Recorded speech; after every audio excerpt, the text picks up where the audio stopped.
प्यारे बच्चों, आज हम देखने वाले हैं सम संख्या के बारे में। सम संख्या कौन सी होती हैं? सम संख्या कौन सी होती हैं जो 2 से विभाजित हो जाती हैं? जैसे 8, 10, 4, 2, ये सारी क्या हैं? 2 से विभाजित हैं, तो ये हो जाएंगी हमारी सम संख्या, यानी ब्रैकेट में लिख देते हैं 2 से विभाजित होने वाली। ठीक है। विषम संख्या कौन सी होती हैं? जो 2 से विभाजित ना हो, 2 से विभाजित ना हो, उनको क्या कहेंगे हम? विषम संख्या कहेंगे। जैसे एग्जाम्पल में 3 हो जाएगा, 9 हो जाएगा, 7 हो जाएगा, ये सारी हमारी कैसी हो जाएंगी? विषम संख्याएं हो जाएंगी। पूर्ण संख्या कौन सी हो जाएगी? पूर्ण संख्या की बात करते हैं, होल नंबर्स। जैसे शुरू होते हैं 0, 1, 2, 3 डॉट डॉट डॉट, कहाँ तक जाएंगे? अनंत तक जाएंगे, इनफाइनाइट तक। होल नंबर्स इनको बोलते हैं। प्राकृतिक संख्या यानी नेचुरल नंबर्स, ये कहाँ से स्टार्ट होते हैं?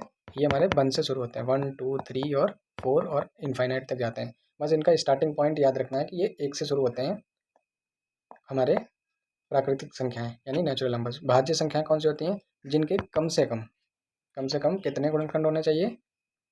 कम से कम 3 गुणनखंड जिनके होने चाहिए। ये हो जाएगा हमारा कम से कम 3 गुणनखंड। 3 फैक्टर होने चाहिए। जैसे 4 है तो 4 के फैक्टर कौन से हो जाएंगे? एक तो 4 खुद होगा, एक 4 खुद से होगा, एक होगा और 2 भी इसका फैक्टर है। ठीक है। अभाज्य संख्या कौन सी हो जाएंगी? जो खुद से और 1 से कटे और 1 से विभाजित हो। परिमेय संख्या कौन सी होती हैं? जो p/q के फॉर्म की होती हैं। जैसे 2/3 -4/7, ये सारी संख्या हमारी कौन सी हो जाएंगी? 0.6, ये सारी परिमेय संख्याएं। अपरिमेय कौन सी होती हैं? जो p/q के फॉर्म में ना हो, p/q फॉर्म में ना हो। जैसे पाई है, ठीक है, 3.147 और आगे वैल्यू चलती रहे, तो ये नहीं होंगी।